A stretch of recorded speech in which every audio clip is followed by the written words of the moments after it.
नमस्कार साथियों, आप सभी का इंडी टॉक पर स्वागत है। इस वक्त की बड़ी खबर सामने आ रहा है। महागठबंधन, यूं कहिए कि इंडिया गठबंधन में सीटों का फॉर्मूला तय हो गया है।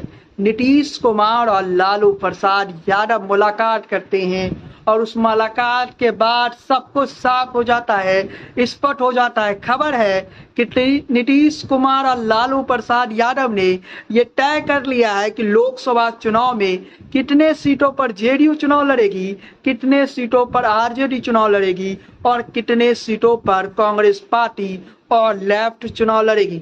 आपको क्लियर बता देना चाहते हैं कि विधानसभा चुनाव के लिए भी सीटों का फॉर्मूला तय कर लिया गया। सीटों का फॉर्मूला वही है 50-50 का, यानी 50-50 के इस फॉर्मूले में आपको बता देना चाहते हैं कि 15 सीटों पर जेडीयू चुनाव लड़ेगी, 15 सीटों पर आरजेडी चुनाव लड़ेगी।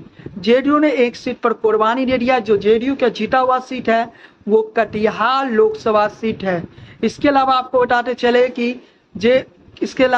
चले कि किशनगंज से कांग्रेस पार्टी चुनाव लड़ेगी, पूर्णिया से जेडीयू चुनाव लड़ेगा। इसके अलावा बिहार के बाकी सीटों की हिसाब हम बता दें तो बाकी सीटों पर जहां बीजेपी के लोग चुनाव लड़े थे वहां पर आरजेडी चुनाव लड़ेगी और जेडीयू के लोग जहां पर चुनाव लड़े थे वहां पर जेडीयू के लोग चुनाव लड़ेंगे।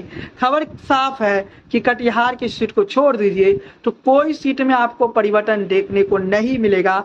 आरजेडी को उन सीटों पर लड़ना पड़ेगा जहां सीधे बीजेपी का मुकाबला आरजेडी से होने वाला है।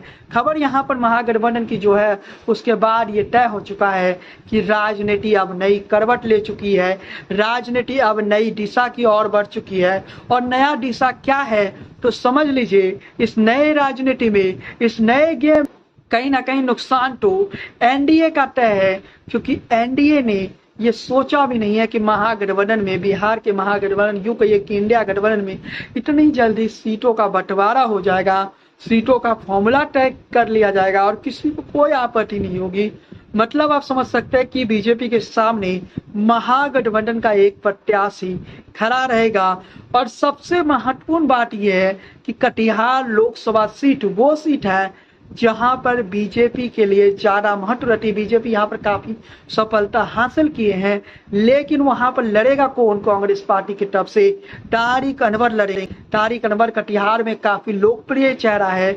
अगर तारिक अनवर चुनाव लड़ेंगे, और पिछले बार कुछ मतों से तारिक अनवर चुनाव हारे थे, मतलब बीजेपी के लिए कटिहार का सीट भी कठिन है। और दूसरी बात है कि कटिहार में जो राजनीति है वो हिंदू मुस्लिम राजनीति होती है। आगे क्या होता है इसका इंतजार हमें करना पड़ेगा। आपको क्या लगता है आगे क्या बिहार की राजनीति में क्या होने जा रहा है, ये आप हमें कमेंट बॉक्स में बता सकते हैं। वीडियो पसंद आई हो तो लाइक कीजिए, शेयर कीजिए, चैनल पर पहली बार है तो सब्सक्राइब कीजिए, बेल आइकन क्लिक करना बिल्कुल न भूलिए, फेसबुक पेज को फॉलो कीजिए, लाइक कीजिए, बने रहिए टॉक के साथ। जय हिंद, वंदे मातरम।